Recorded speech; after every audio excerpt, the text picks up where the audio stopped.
Bonjour à tous et bienvenue pour ce webinaire Parlons Podcast. Nous avons une heure devant nous avec tous nos super intervenants en ce début d'après-midi pour parler un petit peu du podcast. Comment faire un podcast, comment trouver les témoins pour votre podcast et voilà, quelles sont les choses auxquelles il faut penser. On va avoir plusieurs interventions et aussi, on va essayer de prendre toutes vos questions. Donc, vous avez un petit onglet questions sur votre interface GoToWebinar. Donc, n'hésitez pas à l'utiliser pour poser vos questions. Et il me semble que c'est possible de donner la parole aujourd'hui sur le webinaire. Donc, si à la fin, on a un peu de temps et que vous voulez poser une question à l'oral, on essaiera de s'organiser. Donc, si vous pouvez déjà mettre un petit bonjour ou oui, on vous entend bien dans la partie questions, comme ça, on est sûr que c'est OK pour tout le monde. N'hésitez pas à l'utiliser dès à présent.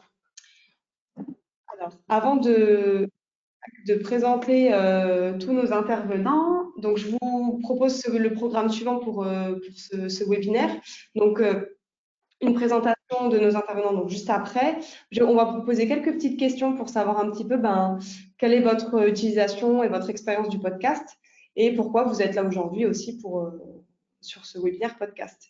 Après, on ira rapidement donc sur le témoignage de nos collègues qui se présenteront juste après. Et après, on prendra un petit temps questions-réponses sous format de table ronde avec des collègues qui interviendront sur les différentes questions que vous pourrez poser. Du coup, juste avant de démarrer dans le vif du sujet, vous avez une question qui va apparaître sur votre écran. Donc la question c'est avez-vous déjà écouté un podcast? Donc on vous a donné plusieurs possibilités, donc soit en perso, soit en pro, soit jamais. C'est pas grave, c'est pas une maladie, tout va bien. Soit les deux. Donc je vous laisse répondre rapidement sur le sondage. Ok, top. Alors, je vous montre les réponses, que c'est chouette aussi de voir un peu les retours qu'il y a. Donc voilà, je vois que globalement, vous utilisez les deux types, enfin les deux volets du podcast, donc soit dans votre vie personnelle, un petit peu en pro. Certains d'entre vous n'en ont jamais écouté. Donc juste pour vous réexpliquer ce que c'est un podcast, c'est un peu comme une émission radio, une émission audio enregistrée qu'on peut réécouter sur différentes plateformes. En général, ce sont des interviews, ce sont des témoignages, enfin voilà. Yasmina, Simon et Sophie en pourront en témoigner juste après. Après, on voulait savoir un petit peu pourquoi vous êtes intéressés par le webinaire aujourd'hui et par le podcast. Donc, est-ce que c'est juste simple curiosité? Vous avez vu la lumière et vous êtes entrés, mais je pense pas. Est-ce que vous voulez déjà vous informer sur l'outil pour jauger un petit peu de la possibilité de le mettre en pratique, ou est-ce que vous êtes déjà dans l'optique de le réaliser et de l'utiliser dans vos métiers? Top. Du coup, hop, je le partage. Donc, globalement, vous voulez vous informer sur l'outil, mais on a quand même voilà, plus de la moitié des participants aujourd'hui qui se projettent déjà pas mal dans la réalisation du podcast. Donc, on espère que nos échanges vont pouvoir vous apporter pas mal de contenu pour vous lancer. Et dernière petite question, après, on arrête avec les questions. Donc, à qui vous souhaitez vous adresser, en fait, dans votre podcast? Donc, on a mis des grandes idées de public, mais ça peut être d'autres choses. Si jamais on a vraiment oublié des publics dans ces propositions, n'hésitez pas à les mettre dans votre question. Et ça nous intéresse aussi de voir s'il y a d'autres publics que là, on n'a pas précisé. Et du coup, je vois que c'est bon. Globalement, c'est aux agriculteurs. A priori, tout va bien puisqu'on a quasiment que des organismes de développement agricole, donc chambres, CIVAM, GAB, COP, Institut technique aussi, Calypso me disait tout à l'heure. Donc, notre cœur de cible, on va dire, à nous tous. Mais finalement, pas mal de monde aussi voudrait cibler les conseillers, je crois 42%, et quand même une trentaine de pourcents sur le grand public. Donc, un bon moyen aussi de pouvoir toucher ce type de public. Ok, merci d'avoir un peu travaillé avant qu'on se lance dans nos présentations. Et hop, je vais déjà donner la parole aux intervenants et après je reviendrai sur la petite partie introductive. Je vais peut-être commencer. Du coup, moi, je suis Marie Boitelet, donc je travaille à la Chambre régionale d'agriculture d'Occitanie avec ma collègue Calypso Pico, que vous voyez aussi à l'écran. Donc, on est en charge de la mission de coordination de capitalisation des GI2E 30 000. Ce terme barbare veut juste dire qu'on accompagne les animateurs à capitaliser et diffuser les résultats de leur collectif d'agriculteurs, donc GI2E, groupe 30 000 ou aussi groupe défi. Du coup, Marie a déjà fait un peu la présentation. Donc moi, je suis plutôt à la Chambre régionale en charge du volet groupe 30 000. Voilà, pour compléter. Après, je vais laisser la parole à Yasmina. Alors, merci Marie, bonjour à tous. Donc moi, c'est Yasmina Azmi, je travaille à la Chambre régionale d'agriculture d'Occitanie et j'ai lancé en début d'année un podcast qui s'appelle Trajectoires agricoles, ils ont osé, qui dans le cadre en fait de mes missions en lien avec l'orientation professionnelle et en clair sur la promotion des métiers de l'agriculture. Euh, voilà. Donc j'en dirai un peu plus tout à l'heure. Super, merci Yasmina. Sophie, je te laisse continuer. Donc bonjour, je m'appelle Sophie Guinan, je suis agricultrice sur Saint-Christol, c'est un village dans l'Hérault entre Lunel et Nîmes et Montpellier. Et donc j'ai été sollicitée par Yasmina du coup pour faire un podcast sur la valorisation des métiers de l'agriculture. Super, merci Sophie. Et Simon?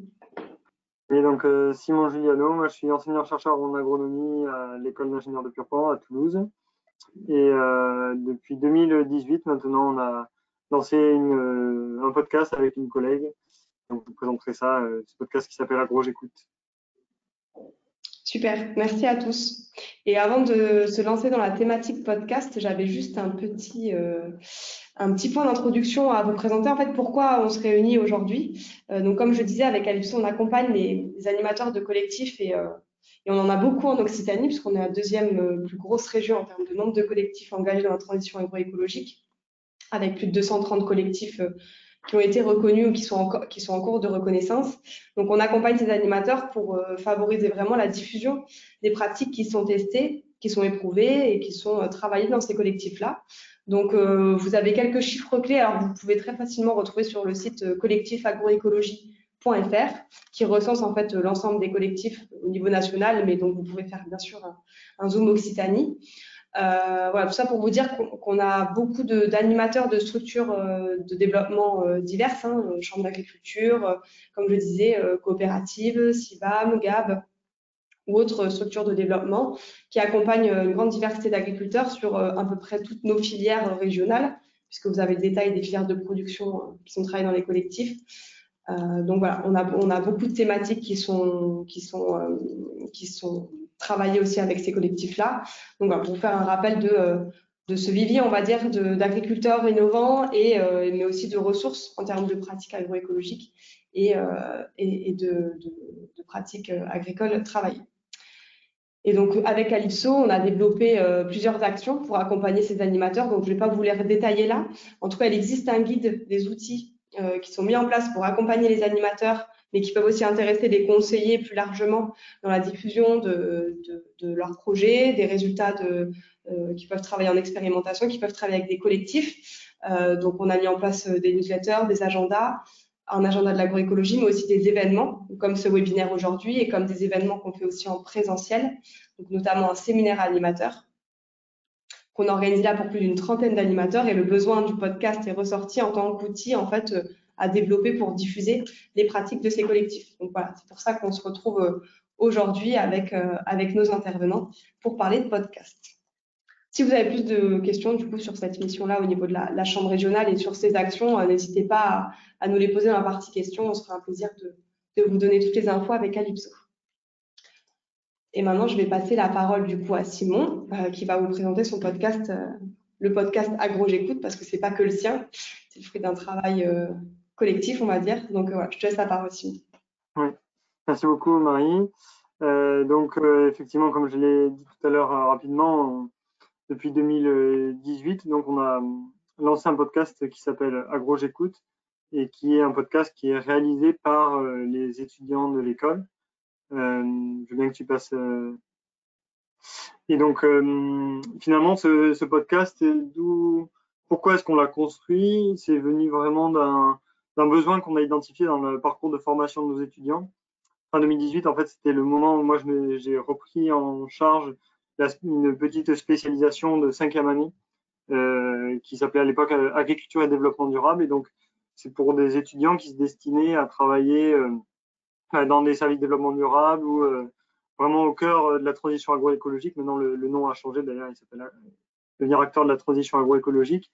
Et en fait, pour ces étudiants-là, on a identifié un besoin de les former à la médiation scientifique et à cet outil de communication parce que dans la transition, il y a des choses à faire changer, des mentalités à faire bouger. Et donc, on s'est dit que c'est vraiment important qu'il soit à même d'expliquer des notions qui peuvent être complexes à un public qui est profane. On prenait vraiment l'exemple de jeunes sortis du diplôme qui avaient eu besoin de convaincre dans leur société de mettre en place une filière, par exemple, de recyclage des cartons ou autre. Eh bien, comment est-ce qu'on explique ça? Pourquoi est-ce que c'est important de le faire? Et donc, cette vulgarisation scientifique, cette médiation, faire comprendre des notions-là, elle est particulièrement présente dans tout ce qui touche à la transition agroécologique.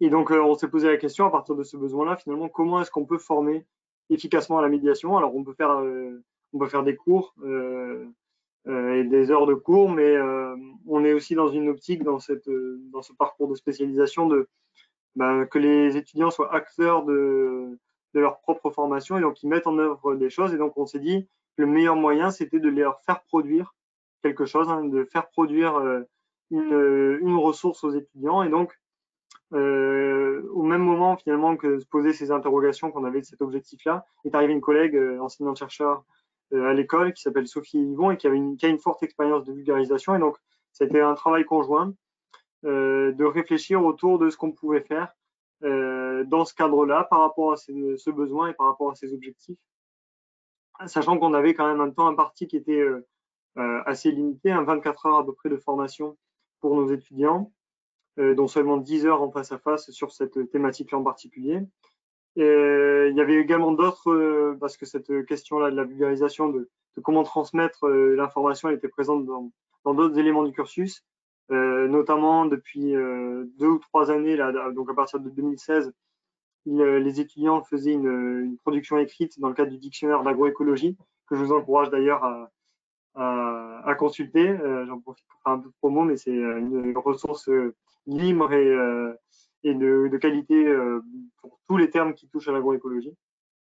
Et puis, on a regardé également par rapport à ce qu'on était capable de faire, c'est nos compétences et nos connaissances qu'on avait, et en particulier notre réseau de diffusion. Et donc, ma collègue Sophie Yvon a travaillé déjà un petit peu avec la radio Campus FM. Et tout de suite, quand on leur a proposé l'idée du podcast, on s'est dit, ça a tout de suite recueilli un fort intérêt. Et on s'est vraiment dit, voilà, ça va être un produit que les étudiants vont pouvoir valoriser, que nous aussi on pourra valoriser via le podcast, puisque ça va pas être une seule diffusion, mais ça va être présent sur le web derrière. Et donc, voilà, cette idée-là, elle a fait l'unanimité parce qu'il y avait également le suivi et le soutien de Campus FM. Et donc, on est parti sur cette idée d'un podcast d'environ 30 minutes, sachant qu'un podcast de 30 minutes, pour nous, c'est à peu près 20 minutes de contenu, puisqu'il y a la phase d'introduction, la désannonce à la fin, une petite pause musicale au milieu, et donc voilà, ça fait à peu près une vingtaine de minutes de contenu. Et donc, ils arrivent à préparer ça. Les 6 premières heures de formation, c'est des techniques de vulgarisation, mais tout de suite, après, ils rentrent dans leur vif du sujet. Donc voilà, en une quinzaine d'heures, à peu près, ils produisent ce podcast. Et donc, finalement, les objectifs liés à ce podcast, on les a affinés au cours du temps. Donc là, on va attaquer la 5e saison, je crois. Donc l'idée, dans tous les cas, ça a toujours été de vulgariser un sujet agricole qui peut être technique. Alors agricole au sens large, parce qu'il y a des choses assez générales sur on a eu la production d'insectes par exemple l'an dernier, donc c'est ce qui touche des questions agricoles mais aussi d'alimentation, et un public plutôt urbain et plutôt a priori peu sensibilisé à ces questions, en tout cas qui n'ont pas une vision très professionnelle. Ils ont avoir éventuellement des échos des médias, voire pas, et donc ça oblige dans un premier temps à reprendre toujours en élément le contexte de la question à laquelle on s'intéresse. Il y a une émission par exemple autour de la méthanisation agricole. Il a fallu reprendre qu'est-ce que c'était que les déchets en agriculture, les notions de fumier, lisier, etc. Reprendre vraiment des éléments un peu basiques, enfin basiques quand on est dans le milieu agricole évidemment, mais pour faire comprendre les enjeux aux auditeurs, poser les définitions. On passe toujours un temps assez important à choisir un titre qui soit accrocheur pour capter l'auditoire finalement. On sait qu'il va y avoir un auditoire un peu conquis, les amis des étudiants qui ont produit le podcast, etc. Nous, ce qu'on veut chercher, c'est aussi un public plus large, et donc choisir un titre un peu accrocheur qui interpellent. Et, ben, c'est un enjeu et donc on les challenge un peu là-dessus, les étudiants. Et donc évidemment, ben, ensuite, dans cet objectif-là de vulgariser, ben, il s'agit de synthétiser le sujet et de faire simple sans être simpliste. On a toujours voulu que on essaye que les sujets qui soient choisis par les étudiants, c'est des sujets sur lesquels les étudiants soient à l'aise, c'est-à-dire qu'ils ont déjà eu des expériences dans ce domaine-là, via des projets entreprises, via des stages, pour que ils sachent parler concrètement du cœur finalement de leur sujet en prenant des exemples qu'ils ont vécu eux-mêmes, plutôt que des choses qu'ils ont uniquement lues dans des livres. Ça, c'est la théorie. Après, il y a des fois des sujets qui sont pas forcément en lien directement avec ce qu'ils ont traité, mais on laisse les étudiants libres de ça. Je vous présente un peu plus comment ça se déroule très concrètement. Et donc le deuxième objectif, c'est que les étudiants donc qui sont en master 2 là, du parcours transition agroécologique, eh bien c'est eux qui sont au cœur de la réalisation du podcast. Donc nous, avec Sophie Yvon, on intervient, mais vraiment ponctuellement pour les accompagner dans leur réflexion, pour valider les contenus également, parce que bon, voilà, ça va être mis en ligne derrière, donc on fait quand même attention à ce qu'il n'y ait pas de grosses bêtises qui soient dites. Mais c'est vraiment eux qui choisissent le sujet et qui vont choisir les intervenants. Ça, c'est une nouveauté qu'on a introduit lors de la dernière saison. Et donc, ils construisent vraiment leur émission. Et la bonne nouvelle, c'est que ça fonctionne plutôt très bien. C'était un beau succès, même aussi également au niveau de l'audience. Et donc, juste, pour revenir. ouais. Simon, je vois juste sur la photo, c'est l'intervenant là, il y avait un animateur de groupe 30 000, il me semble. Alors, effectivement, en bas à gauche, à la photo, tout à fait, il y a donc deux personnes de la DRAF, une étudiante qui était en stage et puis Amélie Jeunet qui travaille à la DRAF, qui est à la DRAF Occitanie, un agriculteur et un animateur de groupe 30 000, effectivement. Et effectivement, en fait, c'était une émission un peu pilote qui nous a introduit justement la nouveauté qu'on a introduit lors de la 4e saison avec l'introduction d'intervenants dans l'émission. Et donc justement, ouais, comment ça fonctionne très concrètement sur la diapo suivante, voilà. En gros, voilà comment ça se déroule tout ça. Donc on a une ligne éditoriale, qui est large mais qui est quand même exigeante, c'est-à-dire qu'on veut que ce soit des sujets qui soient en lien fort avec la transition agroécologique. Donc c'est quand même large, mais on veut que cette question-là de la transition, du développement durable, elle soit vraiment présente dans les émissions. Et donc, une fois qu'on a dit ça, on laisse les étudiants, on accompagne les étudiants dans le cadre d'un brainstorming sur le choix des sujets. Donc ils réfléchissent ensemble, ils se positionnent au niveau des sujets. Nous, on va les guider. On a aussi l'historique des années précédentes et donc il y a des sujets qui peuvent déjà avoir été traités. Donc, bon, après un sujet, avant qu'il soit complètement traité, c'est compliqué, donc mais c'est juste qu'on fait attention du coup à l'angle qui va être choisi par les étudiants, de creuser un des points qui avait été traité très globalement dans une première émission par exemple, et comme ça ils vont pouvoir faire référence à l'émission précédente dans le cadre de l'émission, et ensuite ils vont concevoir le plan du script de l'émission, donc on va valider ce script une première fois, donc Sophie et moi-même, et donc là-dessus, nous ce qu'on attend c'est vraiment voilà, quels vont être les différents sujets traités et comment ils pensent les traiter. Et avec ça, ils nous identifient quels vont être les intervenants qu'ils souhaitent mettre en avant. Donc ça, c'est quelque chose qu'on a introduit en 2021 et qui a plutôt bien fonctionné. Finalement, ça donne de l'ampleur au podcast, puisqu'on ne s'appuie pas uniquement sur l'expérience des étudiants, mais aussi sur l'expérience de gens du terrain. Donc les intervenants, ils ont été assez variés. On avait une émission sur l'installation agricole. Donc c'était 2 jeunes agriculteurs qui sont intervenus. On a eu des gens de la recherche, des gens plutôt du développement agricole. Voilà, il y a eu vraiment des choses, des intervenants assez diversifiés, mais ça a été vraiment très bénéfique au développement du podcast. Et d'autant plus qu'on avait des accueils plutôt positifs quand on demande à quelqu'un finalement s'il souhaite intervenir pendant 5 minutes sur une émission radio pour parler de son travail. On a plutôt un accueil positif et donc ça, c'est vrai que ça marche plutôt bien. Donc bon, évidemment, une fois que l'intervenant est identifié, il y a une conception de l'interview.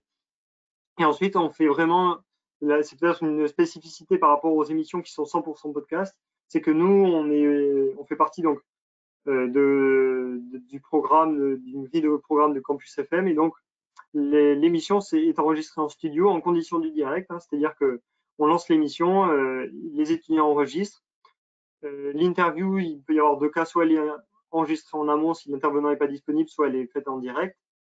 Mais voilà, c'est vraiment enregistré dans les conditions du direct. On a pu le faire hors studio en 2020, du fait du Covid, ça avait été fait en distanciel. Donc, on peut faire aussi des émissions, y compris en distanciel. Donc, c'est peut-être pas forcément faire attention au niveau de la qualité de sonore, mais il y a quand même plein de possibilités techniques qui existent. Et ensuite, on lâche un peu la main, puisque bon, c'est le travail des étudiants s'arrête à ce moment-là. Et derrière, il y a une production du podcast qui est réalisée par Campus FM. Donc là aussi, hein, ce podcast, je le mettrai juste après, mais il a pu voir le jour et il perdure grâce à l'appui de Campus FM que l'on a. Et ensuite, on va travailler sur la diffusion, hein, de l'émission, à la fois sur la bande FM, mais ça représente un faible nombre de diffusions finalement, et derrière, par les podcasts. Et donc, voilà, on diffuse ça sur nos réseaux sociaux, en particulier Twitter et LinkedIn, et notamment avec un hashtag AgroJécoute. On n'a pas décidé de faire, en tout cas pour le moment, une page dédiée sur les réseaux sociaux à AgroJécoute, mais voilà, pour l'instant, c'est uniquement un hashtag. Et ensuite, les émissions, ils sont mis directement en ligne sur les plateformes principales d'écoute de podcasts, donc iTunes, Deezer, Spotify, et sur un site qui est dédié. Donc, je vous ai mis l'adresse mail, ce qui permet finalement aussi d'avoir un archivage et que l'on puisse retrouver les différentes émissions. Si quelqu'un découvre le podcast aujourd'hui en 2022, ben, il va pouvoir remonter facilement à toutes les émissions précédentes. Et donc voilà, pour faire un bref voilà, retour d'expérience, hein, de pourquoi finalement ça fonctionne. On a plutôt des bonnes écoutes. Les différents épisodes tournent entre 1000 et 2000 écoutes, donc on est très satisfait de ce niveau-là d'audience. En plus des émissions, des écoutes FM là dont on n'a pas forcément de retour directement. Et donc tout ça marche parce qu'on est une équipe soudée, à la fois avec ma collègue Sophie Yvon et puis également avec les personnes de Campus FM. Donc ça c'est vraiment le cœur de notre projet, de pourquoi il fonctionne. On a également des étudiants qui sont très motivés par l'exercice, et il y en a qui maintenant qui choisissent le parcours presque pour faire cet exercice-là.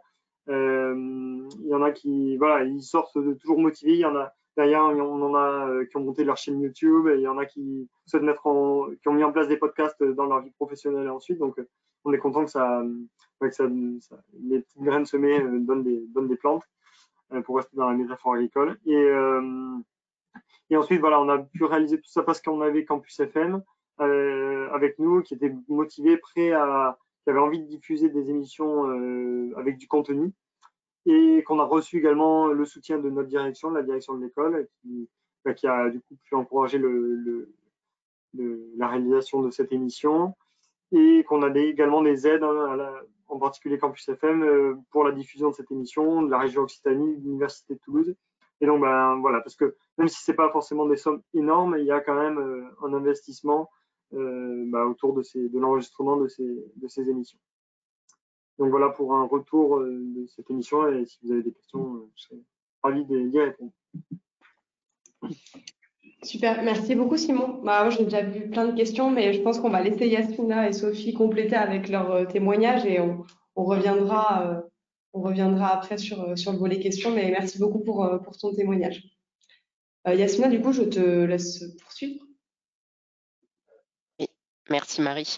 Du coup, moi, je vais revenir sur mon expérience de trajectoire, enfin du lancement de Trajectoires agricoles, ils ont osé. Donc, c'est un podcast, je vous le rappelle, qui est destiné à promouvoir les métiers de l'agriculture au sens large du terme, les métiers de salariés comme de non-salariés, par l'intermédiaire de témoignages de professionnels de l'agriculture, de professionnels d'Occitanie. Donc, c'est pour ça que c'est dans ce cadre-là que Sophie, que j'ai interviewé Sophie dans le cadre du premier épisode en fait de ce podcast. Donc, si tu veux passer à la suite, Marie.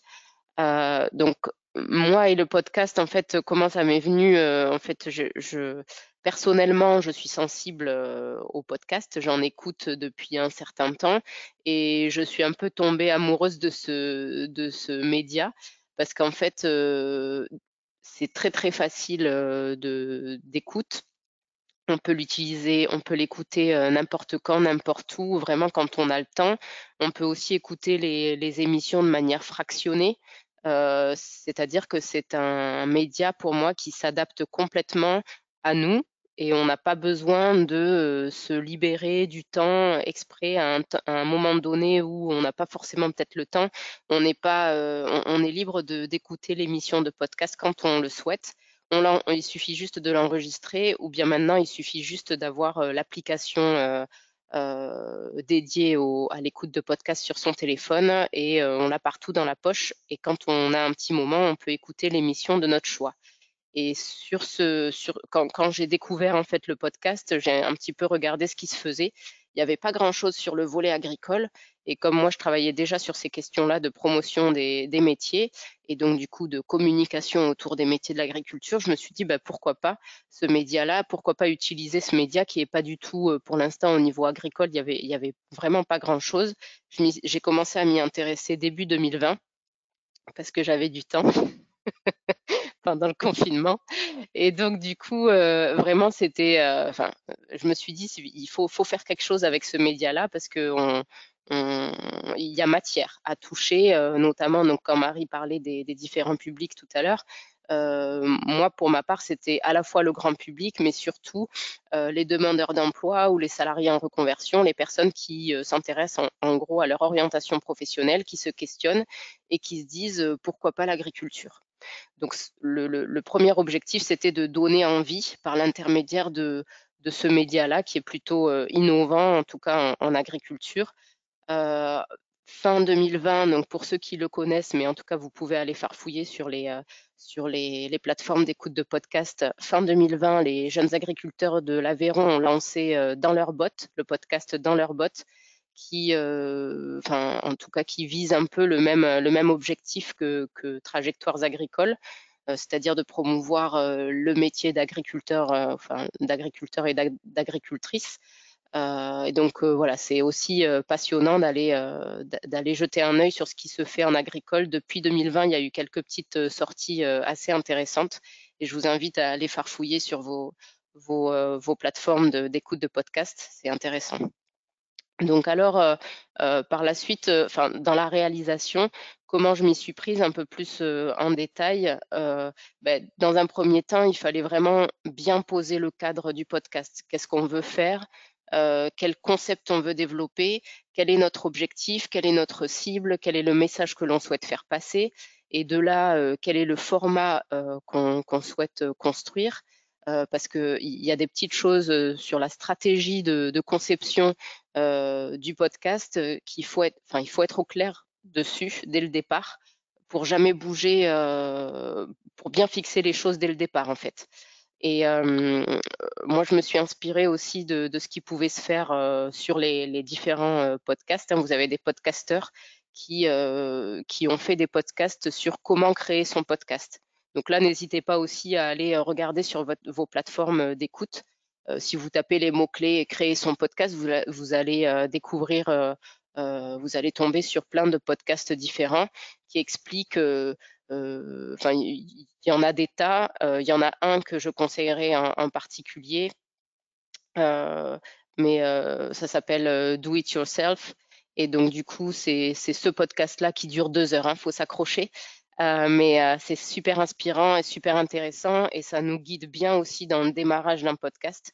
Donc voilà, le premier conseil que je donnerais, c'est ça, c'est de bien réfléchir au concept et de vraiment se rédiger une fiche méthodo de stratégie pour être au clair avec tout ça.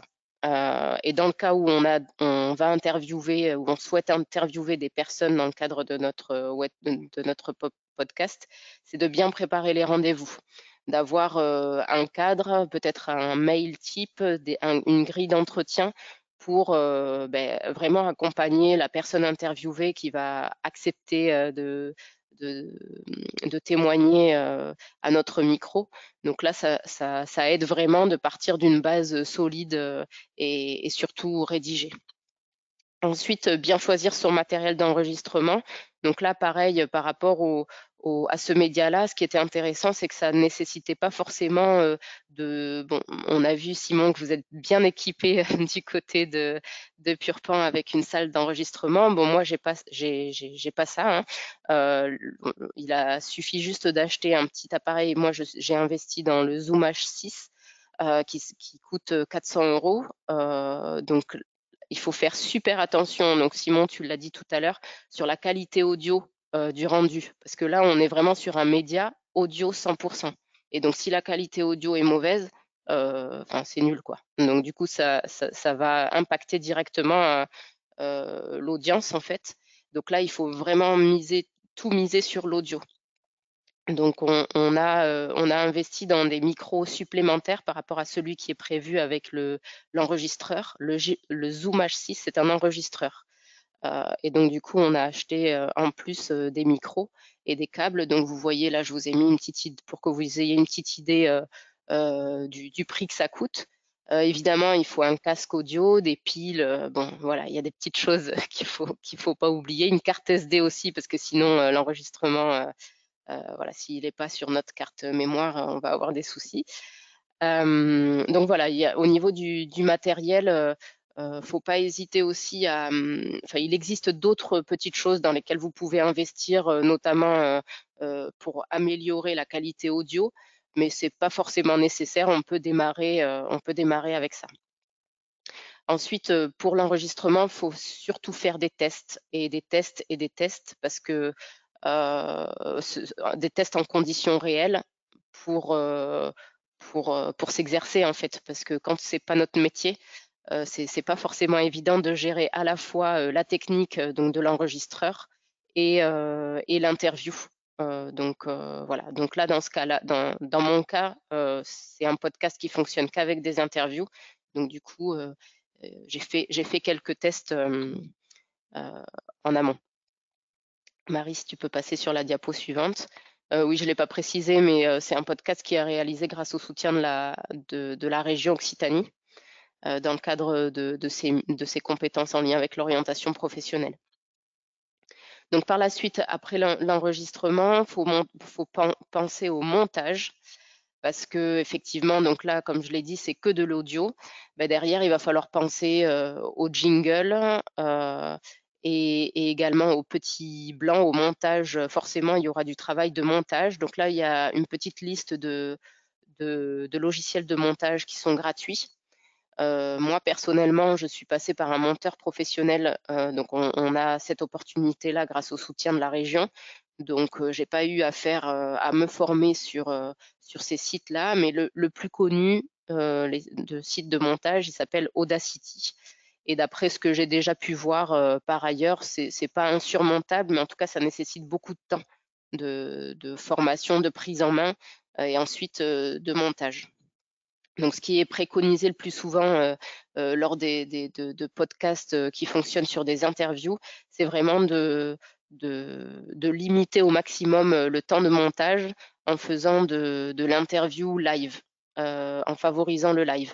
Donc, pour l'instant, moi, j'ai jamais fait ça. Je vais commencer à le faire à partir de septembre. On va voir ce que ça va donner.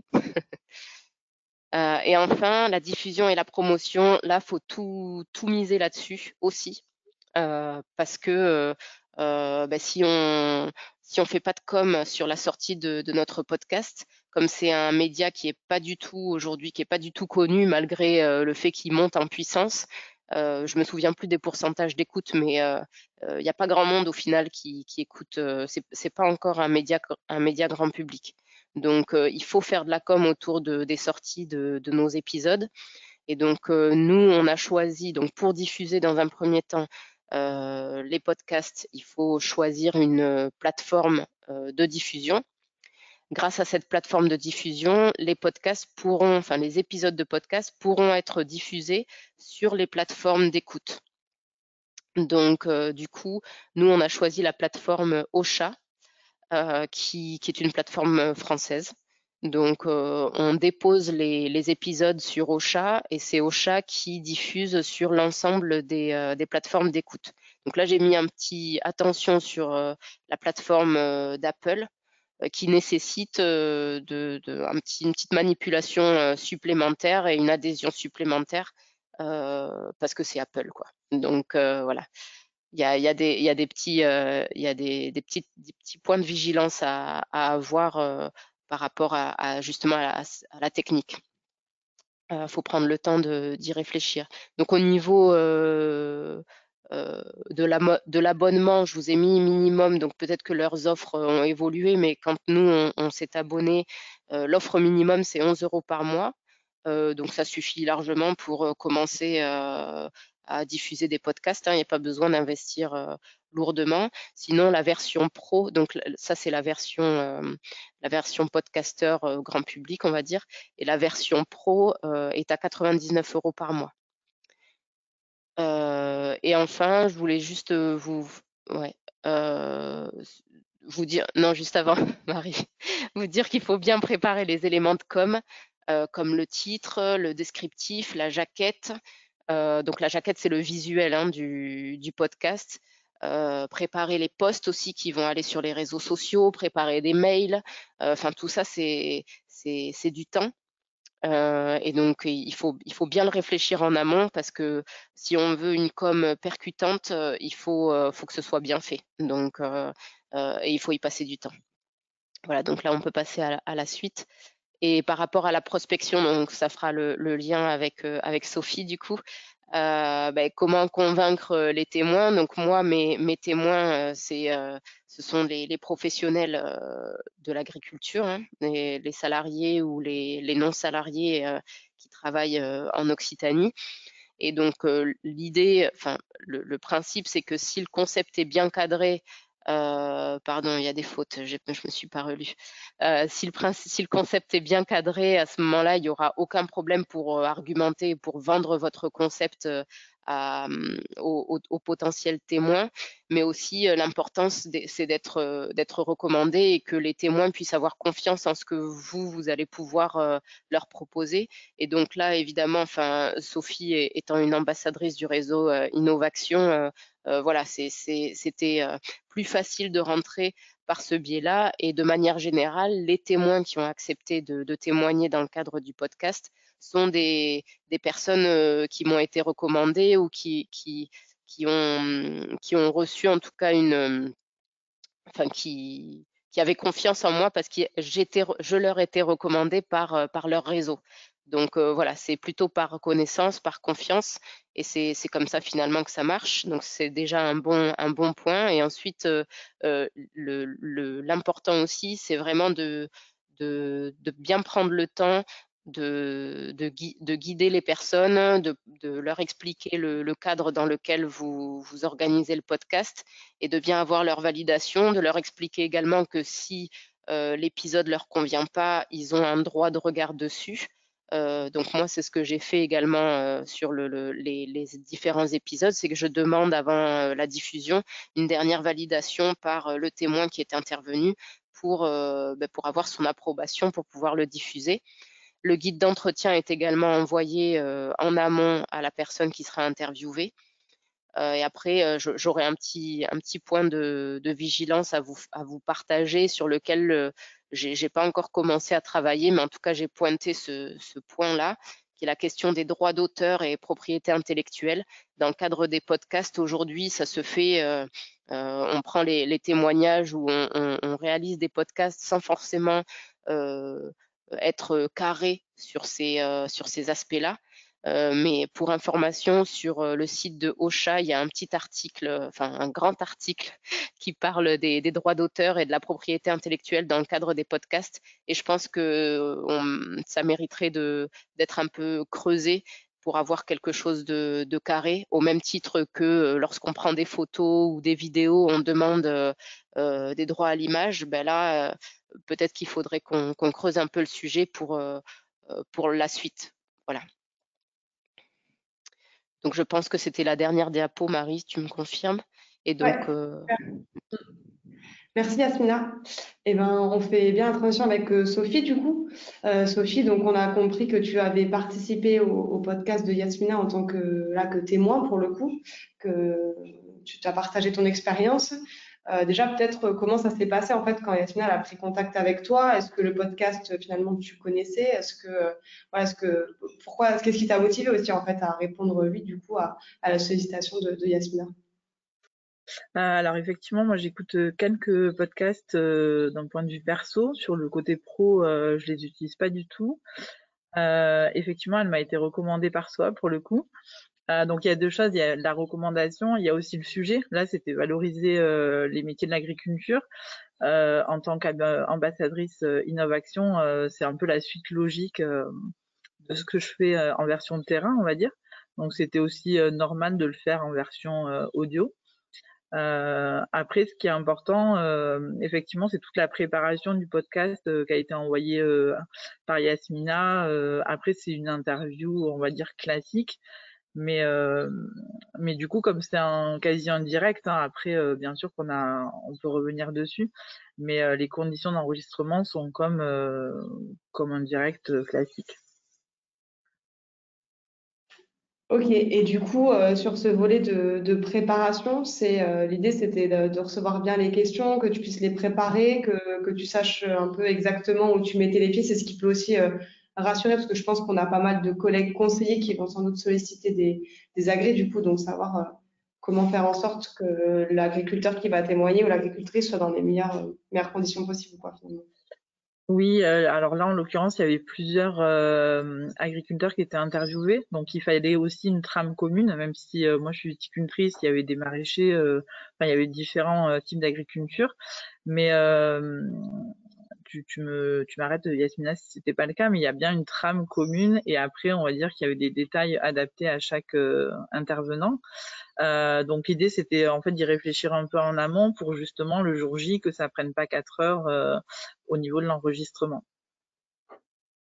Et sur le volet interview, enregistrement, je sais pas, moi j'ai jamais été interviewée en podcast, donc comment s'est passé Euh, l'expérience? la seule différence, c'est le micro, du coup. Donc, effectivement, il faut bien faire un essai, histoire de pas parler pendant 1 heure pour rien. Notamment, enfin, nous, c'était en conditions extérieures, donc c'était à prendre en compte aussi pour les nuisances, etc. Mais sinon, après, on n'a pas eu de problème particulier. Ça marche.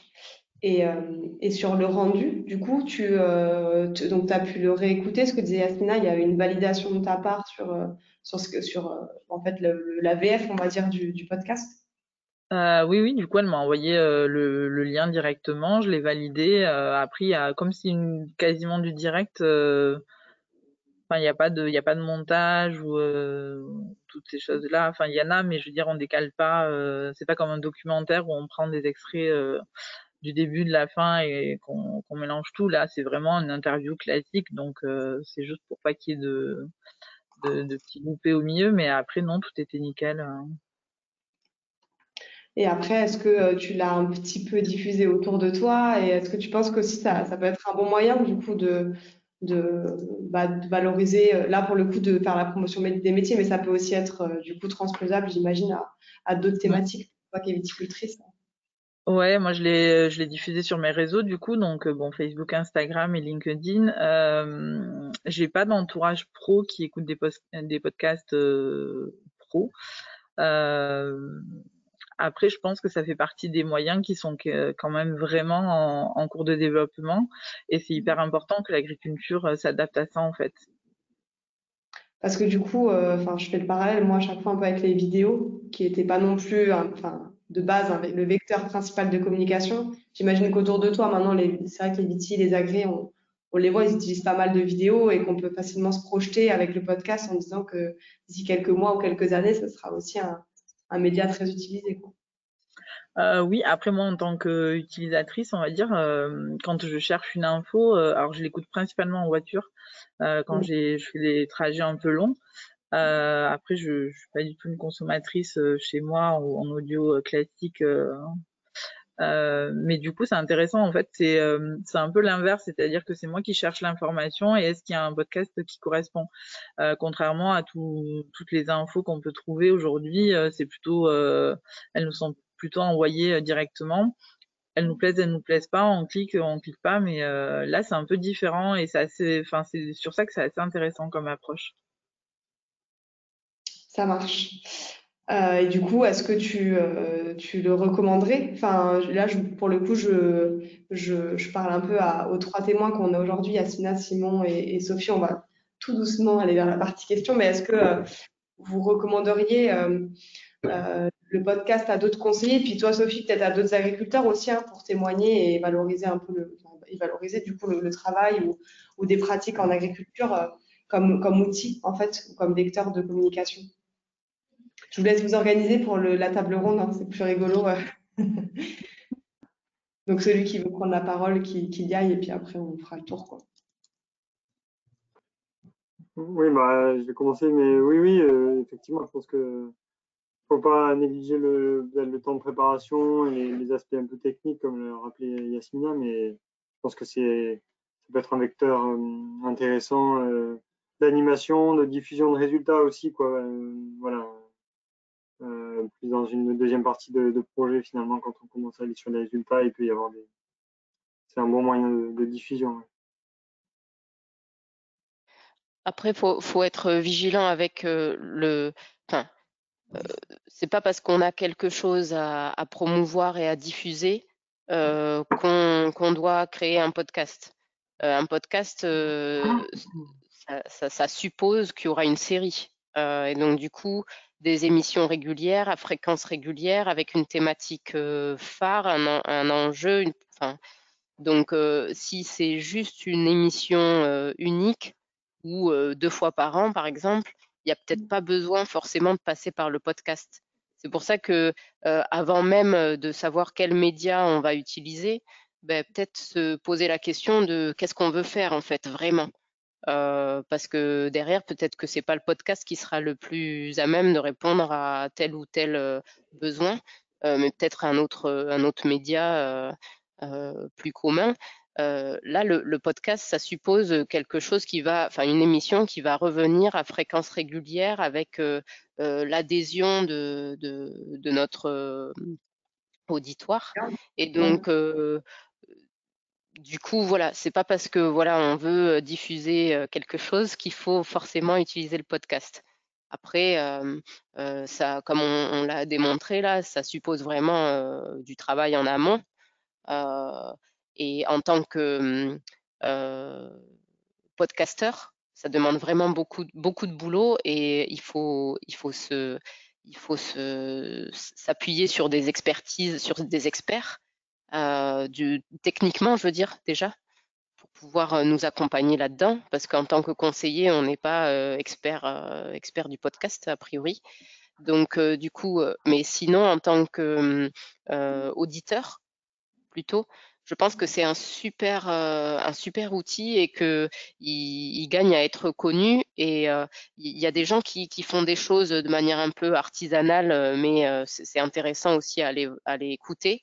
Enfin, je dis que c'est un peu artisanal, mais le contenu est très professionnel. Ça s'appelle le rendez-vous agri, je crois, ou quelque chose comme ça. Le rendez-vous agri. Enfin, côté pro, en lien avec l'agriculture, il y a des petites choses qui existent en podcast. Et ça permet aussi de diffuser des connaissances, des informations. Et c'est plutôt pas mal à utiliser en tant qu'auditeur, là, cette fois-ci. Et On a une petite question justement sur la fréquence de diffusion. Est-ce que vous avez des conseils justement sur quelle fréquence utiliser pour la diffusion ou au moins nous donner la fréquence que vous avez choisie, qu'on ait un peu une idée. Nous, on fonctionne par saison du coup parce que donc c'est les étudiants qui préparent les podcasts chaque année à l'automne et donc ils préparent 7-8 podcasts en moyenne et ensuite on les diffuse tous les 15 jours. Donc ce qui fait une diffusion pendant les 3-4 premiers mois de l'année, enfin ça dépend, 2-3 premiers mois de l'année, ça dépend un peu du nombre de podcasts. Tous les 15 jours. Après il y a des rediffusions qui sont faites Mais du coup, après, nous, on a une longue période entre 2 saisons. On aimerait que ce soit plus réduit, mais bon, pour l'instant, on n'a pas trouvé de moyen de boucher ce trou. Moi, de mon côté, j'ai choisi un podcast par mois parce que techniquement, humainement, moi, je pouvais pas faire plus. Et je trouvais que c'était intéressant d'avoir un focus. Enfin, on a 13 départements, bon, on va dire à peu près un focus par mois. Voilà, l'année fait pas 13 mois, mais bon, bref, ça faisait un peu. Voilà, je me suis dit c'est mieux que un tous les 2 mois. Donc, et c'est réaliste surtout. Après, je pense que il y a des podcasts là pour en écouter par ailleurs. Il y a des podcasts qui sortent toutes les semaines. Il y en a qui sortent tous les 2 ou 3 jours, quelque chose comme ça. Après, ça dépend vraiment de notre objectif, en fait, parce que et de notre cible, des habitudes d'écoute. Par exemple, si on veut sortir un podcast qui se destine aux agriculteurs, enfin, qu'est-ce que je vais donner comme exemple? Je sais pas comment gérer sa moisson, je sais pas quoi, ben on va pas le sortir quand c'est pas la période des moissons. Ça dépend vraiment de ce qu'on veut diffuser à qui, et c'est ça qui va nous dire quand on peut le faire. Parce qu'on peut très bien décider de lancer un podcast qui sera saisonnier et qui sera diffusé toutes les semaines pendant 6 mois. Et ensuite, on n'en entendra plus parler. Il faudra attendre l'année d'après pour en rediffuser. Ça dépend vraiment de notre objectif, de notre cible et du message qu'on veut faire passer. Mais il n'y a pas de règle, de ce que j'ai pu voir moi dans les podcasts qui existent. J'ai pas tout vu, hein, mais il n'y a pas forcément de règles et c'est pas, il fonctionne quand même, quoi. Et après, dans la longueur, il y avait ça dans la question, non? La longueur de l'épisode. Les miens, ils sont aléatoires, c'est entre 30 minutes et 1 heure. Après, comme je vous disais tout à l'heure, là, l'épisode de Génération Do It Yourself, il dure 2 heures en général, et puis il les publie tous les dimanches. Et donc, bon, le gars, il fait ça depuis tellement d'années. Enfin, il est connu et reconnu. Enfin, il a sa marque. Enfin, tout le monde sait que c'est un bon. Et à chaque fois qu'il interviewe des personnes, on sait qu'on va se régaler dans le podcast. Donc, du coup, à la limite, les gens, ils prennent rendez-vous le dimanche, ils se libèrent pour écouter son podcast. Donc, l'idée, c'est ça, c'est que si on a du contenu, un contenu intéressant, il n'y aura pas de souci pour que ça fonctionne, quoi. Et ça sera écouté. Et là, je crois que le podcast le plus long, l'émission la plus longue, c'était 3 heures qu'il ait fait. Et ça marche quand même, quoi. Il a, je sais plus combien d'écoutes, mais vous écouterez son podcast là, c'est hallucinant, quoi. Moi, avec mes petites, moi j'arrive à 500 écoutes là, je suis contente pour un podcast qui a 6 mois. Donc c'est plutôt pas mal. Donc je suis assez satisfaite. Mais après, voilà, sur les podcasts, il y en a aussi qui durent un quart d'heure. Ça s'appelle le quart d'heure agricole. Et je sais plus qui c'est qui sort ça, mais ça m'est sorti de la tête. Mais ça s'appelle le quart d'heure agricole et ça dure un quart d'heure. Et donc l'idée, c'est de diffuser de l'information sur l'agriculture et c'est super intéressant aussi. Donc Et peut-être Sophie, en tant que peut-être utilisatrice, tu l'as dit, pas forcément en pro, hein, mais est-ce que la durée, c'est quelque chose qui va te bloquer quand tu regardes, quand tu cherches un podcast, ou finalement tu te dis, bah si j'ai pas le temps de le finir, je le finirai plus tard, quoi. Alors moi, j'en ai jamais écouté au-delà de 1 heure. Ouais. Après, si j'ai juste un quart d'heure, je me lance pas dessus. Après, c'est assez aléatoire. Il y en a, en principe, je les fais quand même d'une seule traite, mais sinon en 2 fois, mais pas plus, quoi. Mais après, ça, je pense que c'est assez personnel. On avait aussi une question sur le temps. Ça évoque pas mal de questions. Combien de temps de préparation et enfin combien de temps de préparation en fait peut-être que si on enlève la partie peut-être créa et puis toute la réflexion que vous avez eue autour de la création du podcast. Donc ça aussi, vous pouvez peut-être aussi nous aider à quantifier un peu le temps qu'il faut pour bien identifier l'objectif du podcast qu'on veut faire. Et après, une fois qu'on est en période de croisière, combien de temps en fait pour un épisode? Hmm. Euh, Ça dépend un peu, je crois que, enfin, en fait, ça dépend de ce qui est fait. Si c'est simplement une interview, effectivement, il y a une trame qui est quand même commune d'une émission à une autre. Nous, les étudiants, ils créent un contenu, donc sur au moins entre 10 et 20 minutes sur l'émission. C'est eux qui vont eux-mêmes faire les choses, et donc là, ça leur prend quand même pas mal d'heures, hein, peut-être 8 heures quoi, en moyenne, et ils sont 3 à bosser dessus. Mais parce que là, voilà, c'est de la rédaction, de la recherche vidéo.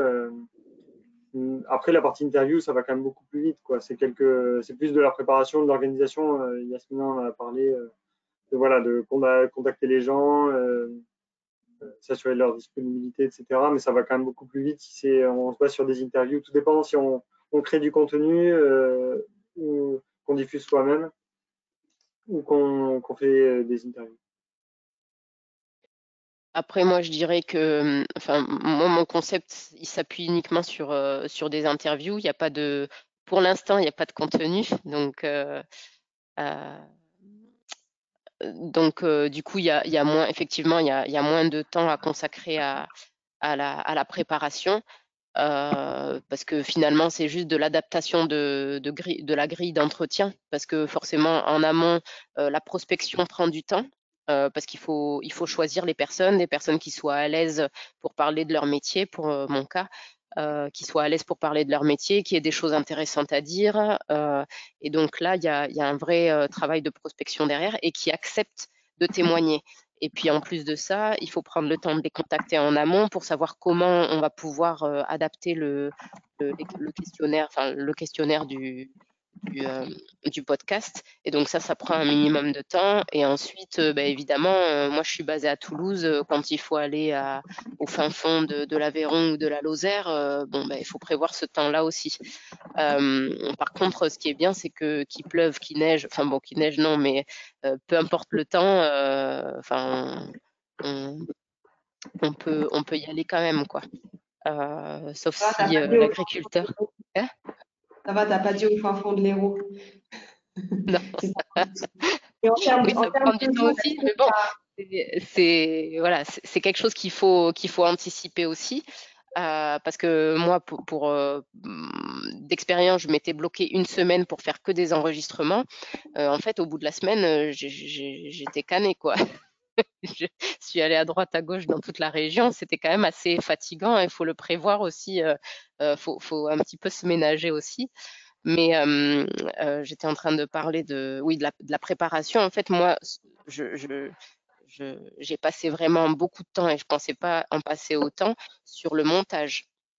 Parce que faut se dire que pour 45 minutes d'épisode, il faut passer 1 heure et demie d'écoute pour savoir où est-ce qu'on met les jingles, où est-ce qu'on coupe, où est-ce qu'on pour vraiment timer en fait tout l'épisode et le montage. Et là, j'ai même pas encore fait le montage. Je vais le livrer au monteur parce qu'on fait appel à un prestataire. Donc, si on le fait nous-mêmes, c'est quelque chose qui prend énormément de temps. Donc, du coup, voilà. et, Et surtout, et plus pour terminer, parce que du coup, on arrive à 15 heures tout doucement, je pense qu'il y a d'autres questions, mais on pourra collecter des réponses et vous envoyer un retour, notamment aussi avec toutes les références que Yasmina a citées et a été chercher pour nous. Sur le temps peut-être d'interview, quand vous êtes sur place avec la personne que vous allez interviewer, combien de temps à peu près? Est-ce que voilà, il faut y passer quand même une demi-journée parce que faut prendre le temps de revoir l'interview et puis d'enregistrer, de faire des essais, etc. non. Non, Enfin, l'interview, ouais. pardon, il me semble que ça a duré 1 heure de vraie interview. On va dire qu'on prend peut-être 30 minutes en amont en fait, pour les essais audio, pour discuter un peu, parce que nous, on se connaissait pas avec Yasmina, enfin, en tout cas physiquement. Mais après, il n'y a pas de nécessité. Le job, il était fait en amont, en fait. Enfin, quand il est fait, il n'y a pas du tout de problème en amont. Mm. Non, là, oui, voilà. Moi, ce que je demandais aux personnes qui acceptaient de témoigner, c'est 1 heure de disponibilité, en gros. Ok. Bon, Ça après, il y a des marche. fois où je suis restée un peu plus longtemps parce que voilà, on discute et après on va visiter l'exploitation. Voilà, mais après c'est vraiment 1 heure de dispo, ça suffit sur le concept qu'on a monté. Ok.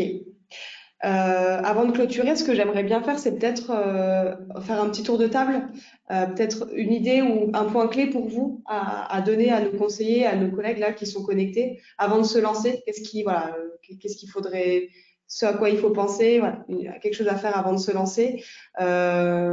Et Sophie, quelque chose à faire avant peut-être d'aller chercher des agriculteurs et leur proposer de témoigner un podcast.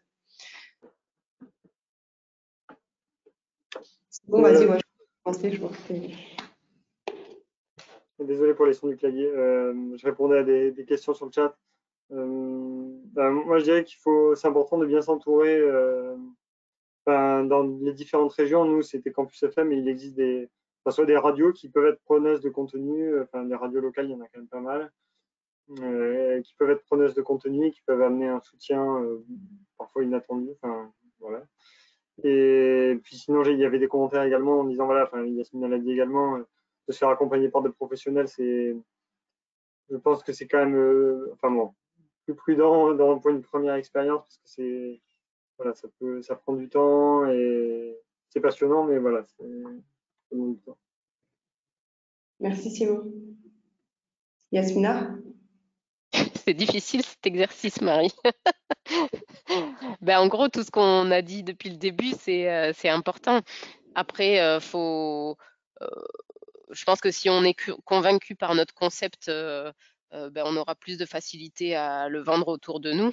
Mais ce sur quoi vraiment il faut miser, les 2 points clés, parce que moi j'en ai pas qu'un seul, les 2 points clés sur lesquels il faut tout miser, c'est la qualité audio et la communication. Parce que si l'audio est mauvais, ben notre podcast, il aura du mal. Les gens vont l'écouter une fois, mais après, il n'y aura pas de suivi parce que ça sera trop désagréable à écouter.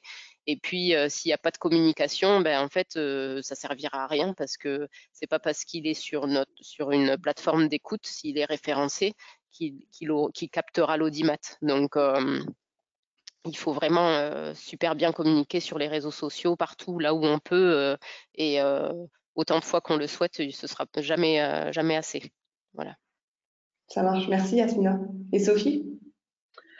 En tant que, enfin, le plus important, c'est quand même la préparation de la personne qui vient faire le podcast, parce qu'après parler, enfin là en l'occurrence c'était des métiers de l'agriculture. Je pense qu'en tant qu'agriculteur et nouvelle génération, c'est quand même un petit peu, enfin tout le monde est capable de dire oui. Après, voilà, si ça nous prend 3 jours pour répondre à 45 minutes d'interview, c'est vite compliqué avec nos métiers et c'est ça aussi qui est important sur la qualité du travail, quel qu'il soit en fait. Super. Ben, merci à tous les trois. Comme je vous l'ai dit, on a pris les questions, on n'a pas pu toutes les traiter, mais on reviendra avec vous. Nous, on fera un point avec les intervenants et on reviendra vers vous. Je trouve qu'ils n'ont pas beaucoup fait d'auto-promo. Du coup, je vais le faire un peu pour eux. Peut-être le point à faire avant de vous lancer, ben, allez écouter Trajectoire agricole, ils ont aidé. Allez écouter Agro J'écoute, découvrez un peu les témoignages et ce qui a été fait. Et si vous voulez goûter du vin délicieux, n'hésitez pas à aller au domaine de Guinan chez Sophie. Cet été en famille, pensez-y. En tout cas, nous, on a toujours passé des très bons moments. Donc voilà, je vais vous remercier à tous les trois les intervenants. Merci à Calypso aussi pour l'organisation. Et avec Calypso, du coup, on se tient à votre disposition, comme d'hab, si vous avez des questions et si vous avez d'autres idées aussi de webinaires qui pourraient vous intéresser. On a mis d'ailleurs l'ensemble des liens en fait dont les intervenants ont parlé. Enfin, on a essayé de répertorier un peu tous les liens qui sont dans la partie chatée de votre GoToWebinar. Donc, si jamais vous avez envie, n'hésitez pas à cliquer. Voilà, merci à tous et à bientôt autour d'un podcast peut-être. Merci Marie pour l'organisation, merci tous les participants. Merci, à bientôt. Au revoir.